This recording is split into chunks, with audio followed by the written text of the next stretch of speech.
ಸ್ನೇಹಿತರೆ ನಮಸ್ಕಾರ. 2025 ವರ್ಷ ಕಳೀತು. 2026 ವರ್ಷಕ್ಕೆ ಕಾಲಿಟ್ಟಿದ್ದೀವಿ.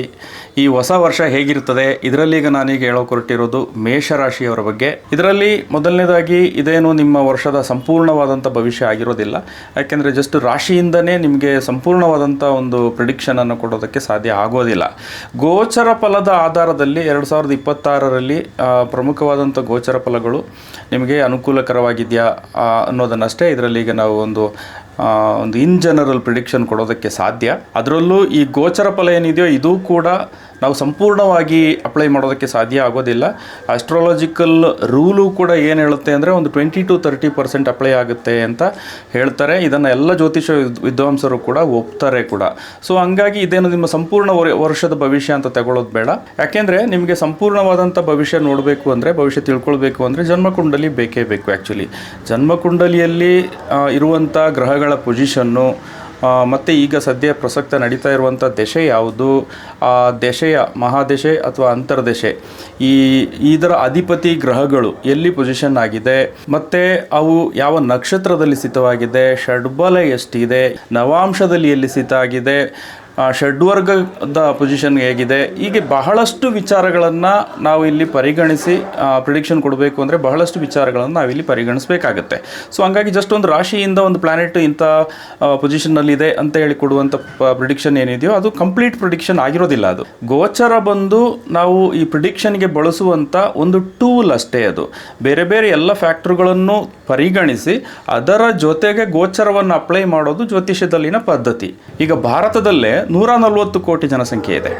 ಸೊ 12 ರಾಶಿಗಳಿರೋದು. 12 ರಾಶಿಯನ್ನು 140 ಕೋಟಿ ಜನರಿಗೆ ಒಂದು ಅಂದಾಜು ಲೆಕ್ಕ.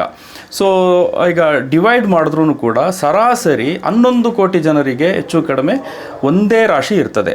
ಸೊ ಈ ಕಂಪ್ಲೀಟ್ 11 ಕೋಟಿ ಜನರಿಗೆ ಒಂದೇ ರೀತಿಯ ಫಲ ಅಪ್ಲೈ ಆಗುತ್ತಾ ಅಂತ ಯೋಚನೆ ಮಾಡಬೇಕಾಗುತ್ತೆ. ನಾವೀಗ ಕರ್ನಾಟಕದ ಜನಸಂಖ್ಯೆ ತಗೊಂಡ್ರೂ 11 ಕೋಟಿ ಇಲ್ಲ. ಇಡೀ ಒಂದು ರಾಜ್ಯದ ಜನಸಂಖ್ಯೆ ಒಂದೇ ರೀತಿಯಲ್ಲಿ ಜೀವನ ಮಾಡ್ತಾರಾ? ಮಾಡೋದಿಲ್ಲ ಅದು. ಸೊ ಹಂಗಾಗಿ ನಾವೀಗ ಅದನ್ನೇ ಹೇಳಿರೋದು, ನಾವು ಜಸ್ಟ್ ಒಂದು ರಾಶಿಯಿಂದನೇ ಏನು ಫಲವನ್ನು ಹೇಳಲಾಗುತ್ತೋ ಇದು ಇನ್ ಜನರಲ್ ಪ್ರಿಡಿಕ್ಷನ್ ಅಷ್ಟೇ ಹೊರತು ಇದು ಕಂಪ್ಲೀಟ್ಲಿ ಅಪ್ಲೈ ಮಾಡೋದಕ್ಕೆ ಸಾಧ್ಯ ಆಗೋದಿಲ್ಲ. ಆದರೆ ಗೋಚರ ಹೇಗಿದೆ ಅನ್ನೋದನ್ನಷ್ಟೇ ಇಲ್ಲಿ ಪ್ರಿಡಿಕ್ಷನ್ ಮಾಡ್ಬೋದು. ಇನ್ನು ಗೋಚರದ ವಿಚಾರಕ್ಕೆ ಬರೋದಾದರೆ ಇಲ್ಲಿ ಪ್ರಧಾನವಾಗಿ ಶನಿ ಮತ್ತು ಗುರು ಈ 2 ಗ್ರಹಗಳನ್ನೇ ಪ್ರಧಾನವಾಗಿ ತಗೊಳ್ಳೋದು.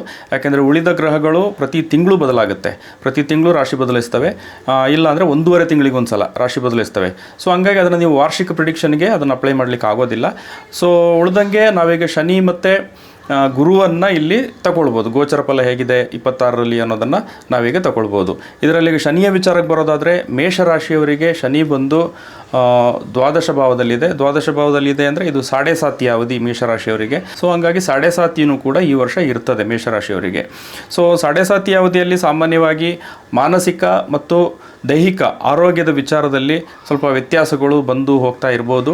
ಸೊ ವ್ಯಯಸ್ಥಾನದ ಪೊಸಿಷನ್ ಆಗಿರೋದ್ರಿಂದಾಗಿ ಶನಿ ಬಂದು ವ್ಯಯಸ್ಥಾನದಲ್ಲಿ ಇರೋದ್ರಿಂದಾಗಿ ಸೊ ಅನಗತ್ಯ ಖರ್ಚು ವೆಚ್ಚಗಳ ಸಾಧ್ಯತೆ ಕೂಡ ಇರ್ತದೆ. ಹೊಸದಾಗಿ ಬಂಡವಾಳ ಹೂಡಿಕೆ ಮಾಡೋದಕ್ಕೆ, ಹೊಸದಾಗಿ ಇನ್ವೆಸ್ಟ್ಮೆಂಟ್ಗಳನ್ನು ಮಾಡೋದಕ್ಕೆ ಈ ವರ್ಷ ಅನುಕೂಲಕರವಾಗಿ ಇರೋದಿಲ್ಲ. ಅದರಲ್ಲಿ ದಶೆನೂ ಚೆನ್ನಾಗಿಲ್ಲ ಅಂದರೆ ಇದು ಅನುಕೂಲಕರವಾಗಿ ಇರೋದಿಲ್ಲ. ಕೆಲವೊಂದು ಸಮಸ್ಯೆಗಳು ಎದುರಾಗ್ಬೋದು. ದಶೆ ಚೆನ್ನಾಗಿತ್ತು ಅಂದರೆ ಹೆಚ್ಚೇನು ವರಿ ಮಾಡೋ ಅಗತ್ಯ ಇರೋದಿಲ್ಲ. ಇನ್ನು ಗುರು ವಿಚಾರಕ್ಕೆ ಬರೋದಾದರೆ ಮೇಷರಾಶಿಯವರಿಗೆ ಗುರು ಬಂದು 3ನೇ ಭಾವದಲ್ಲಿದೆ ಅಂದರೆ ಗುರುಬಲ ಇಲ್ಲ ಅಂತ ಅರ್ಥ. ಜೂನ್ನಲ್ಲಿ ಗುರು ಬಂದು ರಾಶಿ ಬದಲಾವಣೆ ಮಾಡುತ್ತೆ, ಕಟಕಕ್ಕೆ ಹೋಗುತ್ತೆ, 4ನೇ ಭಾವಕ್ಕೆ ಬರ್ತದೆ. ಆದ್ರೂ ಕೂಡ ಗುರುಬಲ ಕನ್ಸಿಡರ್ ಆಗೋದಿಲ್ಲ. ಸೊ ಮೇಷರಾಶಿಯವರಿಗೆ ಇಡೀ ವರ್ಷ ಗುರುಬಲ ಇರೋದಿಲ್ಲ ಅಂತ ಆಯಿತು. ಸೊ ಗುರುಬಲ ಇಲ್ಲದೇ ಇದ್ರೂ ಕೂಡ ಏನು ಕೆಟ್ಟದಾಗುತ್ತೆ ಅಂತ ಅರ್ಥ ಅಲ್ಲ. ಸೊ ದಶೆ ಚೆನ್ನಾಗಿತ್ತು ಅಂದರೆ ಗುರುಬಲ ಇರಲಿ ಇಲ್ಲದೇ ಇರಲಿ ಏನು ದೊಡ್ಡ ಸಮಸ್ಯೆ ಏನು ಬರೋದಿಲ್ಲ. ದಶೆನೂ ಚೆನ್ನಾಗಿಲ್ಲ ಅಂತ ಹೇಳುವಾಗ ಏನು ಪರಿಸ್ಥಿತಿಗಳು ಕೂಡ ಅನುಕೂಲಕರವಾಗಿಲ್ಲ, ಮತ್ತು ನಮ್ಮ ವೈಯಕ್ತಿಕ ಜೀವನದಲ್ಲೂ ಕೂಡ ಸಮಯ ಚೆನ್ನಾಗಿಲ್ಲ ಅಂತ ಹೇಳಿದಾಗ ಕೆಲವೊಂದು ಸಮಸ್ಯೆಗಳನ್ನು, ಕೆಲವೊಂದು ಏರುಪೇರುಗಳನ್ನು ಎದುರಿಸುವಂಥ ಪ್ರಮೇಯ ಇರ್ತದೆ. ಇನ್ನು ರಾಹುಕೇತು ಬಂದು 1.5 ವರ್ಷಗಳಿಗೆ ಒಂದು ಸಲ ಇದು ರಾಶಿ ಬದಲಾವಣೆ ಮಾಡ್ತವೆ. ಸೊ ಸದ್ಯ ರಾಹು ಬಂದು ಕುಂಭದಲ್ಲಿದೆ, ಕೇತು ಬಂದು ಸಿಂಹದಲ್ಲಿದೆ. ಸೊ ರಾಹು ಕುಂಭದಲ್ಲಿರೋದು ಮೇಷರಾಶಿಯವರಿಗೆ ಇದು ಪಾಸಿಟಿವ್ ಪೊಸಿಷನ್, 11ನೇ ಭಾವ ಆಗಿರೋದ್ರಿಂದಾಗಿ ಮೆಟೀರಿಯಲಿಸ್ಟಿಕ್ ವಿಚಾರಗಳು, ಗೇನ್ಸ್, ಲಾಭದ ವಿಚಾರಗಳು, ಇಂಥ ವಿಚಾರಗಳಿಗೆ ಇದು ಅನುಕೂಲಕರವಾಗಿದೆ ಅಂತ ಅರ್ಥ. ಸೊ ಕೇತು ಬಂದು ಪಂಚಮದಲ್ಲಿರೋದ್ರಿಂದಾಗಿ ಅನಗತ್ಯವಾದ ಚಿಂತೆಗಳು ಕೂಡ ಕಾಡೋ ಸಾಧ್ಯತೆ ಇರ್ತದೆ. ಸೊ ನೀವು ಓವರಾಲ್ ಪರಿಗಣಿಸುವಾಗ ಮೇಷರಾಶಿಯವರಿಗೆ 2025 25 ಮತ್ತು 26ರ ನಡುವೆ ಬಹಳ ಡಿಫರೆನ್ಸ್ ಅನ್ನುವಂಥದ್ದೇನು ಕಾಣಿಸ್ತಾ ಇಲ್ಲ ಗೋಚರ ಫಲದಲ್ಲಿ.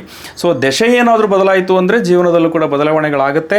ದಶೆ ಏನು ಬದಲಾಗಲಿಲ್ಲ ಅಂದರೆ ಯಾವುದೇ ರೀತಿಯ ಬದಲಾವಣೆಗಳು, ಹೆಚ್ಚಿನ ಬದಲಾವಣೆಗಳನ್ನು ನಿರೀಕ್ಷೆ ಮಾಡೋದಕ್ಕೆ ಸಾಧ್ಯ ಆಗೋದಿಲ್ಲ. ಇನ್ನು ಮುಗಿಸೋದಕ್ಕೆ ಮೊದಲು ಒಂದು ಬಹಳ ಪ್ರಮುಖವಾದ ವಿಚಾರವನ್ನು ನಾನು ಎಕ್ಸ್ಪ್ಲೈನ್ ಮಾಡಬೇಕು.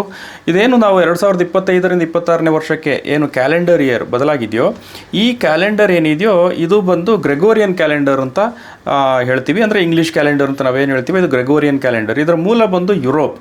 ಸೊ ಇದು ಜಾರಿಗೆ ಬಂದಿರೋದೇ 16ನೇ ಶತಮಾನದಿಂದ. 16ನೇ ಶತಮಾನ ಅಂದರೆ ನಾವೀಗ ಏನು 21ನೇ ಶತಮಾನದಲ್ಲಿ ಇದ್ದೀವಿ. ಅಂದರೆ ಹೆಚ್ಚು ಕಡಿಮೆ ಒಂದು 500 ವರ್ಷಗಳಿಂದ ಈ ಕ್ಯಾಲೆಂಡರ್ ಜಾರಿಯಲ್ಲಿದೆ. ಸೊ ಈ ಕ್ಯಾಲೆಂಡರ್ನಲ್ಲಿ ವರ್ಷ ಬದಲಾಗೋದಕ್ಕೂ ಏನು ಆಸ್ಟ್ರಾಲಜಿಕಲ್ ಫ್ಯಾಕ್ಟರ್ಗಳು ಅಂತ ಏನಿದೆಯೋ ಈ ಬದಲಾವಣೆಗಳಿಗೂ ಯಾವುದೇ ಸಂಬಂಧ ಇರೋದಿಲ್ಲ. ನಿಮಗೆ ಇಲ್ಲಿ ನೋಡಿ ಒಂದು ಎಕ್ಸಾಂಪಲ್ ತೋರಿಸ್ತೀನಿ. ಇದು 2025ರ ಡಿಸೆಂಬರ್ 31ರ ಪ್ಲಾನೆಟರಿ ಪೊಸಿಷನ್ಸ್. ಓಕೆ, ಇದರ ಪಕ್ಕದಲ್ಲಿರೋದು 2026ರ ಜನವರಿ 1ನೇ ತಾರೀಕು, ಅಂದರೆ ಹೊಸ ವರ್ಷದ ಮೊದಲ ದಿನದ ಪ್ಲಾನೆಟರಿ ಪೊಸಿಷನ್ಸ್. ಸೊ 25ರ ಕಡೆಯ ದಿನ, 25ರ ಏನು ವರ್ಷದ ಕೊನೆಯ ದಿನ ಏನಿದೆಯೋ, 26ನೇ ವರ್ಷದ ಮೊದಲ ದಿನ ಏನಿದೆಯೋ, ಎರಡರಲ್ಲೂ ಕೂಡ ಏನು ಪ್ಲಾನೆಟರಿ ಪೊಸಿಷನ್ಸ್ ಏನಿದೆಯಲ್ಲ ಸೇಮ್ ಟು ಸೇಮ್ ಇದೆ ನೋಡಿ. ಚಂದ್ರ ಸಾಮಾನ್ಯವಾಗಿ 2.5 ದಿನಕ್ಕೆ ಒಂದ್ಸಲ ರಾಶಿ ಬದಲಾವಣೆ ಮಾಡ್ತದೆ. ಆದರೆ ಇಲ್ಲಿ ಚಂದ್ರನೂ ಕೂಡ ವೃಷಭ ರಾಶಿಯಲ್ಲೇ ಇದೆ. ನೀವೀಗ 31ನೇ ತಾರೀಕಿಗೂ ವೃಷಭ ರಾಶಿಯಲ್ಲಿದೆ, 1ನೇ ತಾರೀಕಿಗೂ ವೃಷಭ ರಾಶಿಯಲ್ಲೇ ಇದೆ. ಅಂದರೆ ಚಂದ್ರ ಕೂಡ ರಾಶಿ ಬದಲಾವಣೆ ಮಾಡಿಲ್ಲ. ಸೊ ನಾವು ಫಾಲೋ ಮಾಡ್ತಾ ಇರುವಂಥ ಇಂಗ್ಲೀಷ್ ಕ್ಯಾಲೆಂಡರ್ಗೂ ಈ ಆಸ್ಟ್ರಾಲಜಿಕಲ್ ಫ್ಯಾಕ್ಟರ್ಗಳಿಗೂ ಏನು ಬದಲಾವಣೆ ಅನ್ನೋದೇನಿದೆಯೋ ಅದಕ್ಕೂ ಸಂಬಂಧ ಇಲ್ಲ ಅನ್ನೋದು ನಿಮ್ಗೆ ಇಲ್ಲೇ ಗೊತ್ತಾಗ್ತಾ ಇದೆ. ಜ್ಯೋತಿಷ್ಯದಲ್ಲಿ ಸಾಮಾನ್ಯವಾಗಿ ಫಾಲೋ ಮಾಡೋದು ನಮ್ಮ ಭಾರತೀಯ ಪಂಚಾಂಗವನ್ನು. ಭಾರತೀಯ ಪಂಚಾಂಗದಲ್ಲಿ ಆ್ಯಕ್ಚುಲಿ ತಿಥಿಗಳು, ನಕ್ಷತ್ರಗಳು ಇಂಥದೆಲ್ಲ ಬದಲಾವಣೆ ಆದಾಗಲೇ ವರ್ಷ, ತಿಂಗಳು, ದಿನ ಅಂತ ಬದಲಾಗೋದು. ನಾನು ಆಗಲೇ ಹೇಳ್ದಂಗೆ ಏನು ನಮ್ಮ ಇಂಗ್ಲೀಷ್ ಕ್ಯಾಲೆಂಡರ್ ಜಾರಿಗೆ ಬಂತೋ ಇದಕ್ಕೂ ತುಂಬ ಶತಮಾನಗಳ ಹಿಂದಿನಿಂದನೇ ಭಾರತದಲ್ಲಿ ಜ್ಯೋತಿಷ್ಯ ಇದೆ. ಸೊ ಈ ಜ್ಯೋತಿಷ್ಯ ಬಂದು ಆವಾಗಲಿಂದನೂ ಫಾಲೋ ಮಾಡ್ತಾ ಬಂದಿರೋದು ಏನು ತಿಥಿ ನಕ್ಷತ್ರಗಳ ಬದಲಾವಣೆ ಅಂತ ಏನಿದೆಯೋ ಇದರ ಆಧಾರದಲ್ಲಿರುವಂಥ ಭಾರತೀಯ ಪಂಚಾಂಗವನ್ನು. ಸೊ ಭಾರತೀಯ ಪಂಚಾಂಗದ ಪ್ರಕಾರ ನಮ್ಮ ವರ್ಷ ಬದಲಾಗೋದು ಯುಗಾದಿಗೆ. ಸೊ ಅದರಂತೆ ನಮ್ಮ ಹೊಸ ವರ್ಷ ಬದಲಾವಣೆ ಆಗೋದು ಕೂಡ ಭಾರತದಲ್ಲಿ ಬದಲಾವಣೆ ಆಗೋದು ಯುಗಾದಿಗೇನೆ ಹೊಸ ವರ್ಷ ಅಂತ ನಾವು ಪರಿಗಣಿಸಬೇಕಾಗುತ್ತೆ. ಸೂರ್ಯ ಮತ್ತು ಚಂದ್ರರ ಚಲನೆಯ ಆಧಾರದಲ್ಲಿ ಈ ಪಂಚಾಂಗ ವರ್ಕ್ ಆಗುತ್ತೆ. ಸೊ ಅದನ್ನೇ ಇಲ್ಲಿ ನಾವು ಜ್ಯೋತಿಷ್ಯ ಶಾಸ್ತ್ರದಲ್ಲಿ ಅನ್ವಯಿಸ್ತಾ ಬಂದಿರೋದು. ಆದರೂ ಕೂಡ 2026ನೇ ಕ್ಯಾಲೆಂಡರ್ ವರ್ಷದಲ್ಲಿ ಪರಿಸ್ಥಿತಿಗಳು ಅನುಕೂಲಕರವಾಗಿದೆಯೋ ಇಲ್ವೋ ಅನ್ನೋದನ್ನು ಇನ್ ಜನರಲ್ ನಾವಿಲ್ಲಿ ತಗೊಳ್ಬೋದು.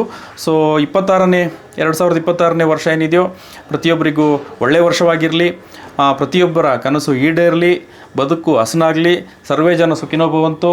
ನಮಸ್ಕಾರ.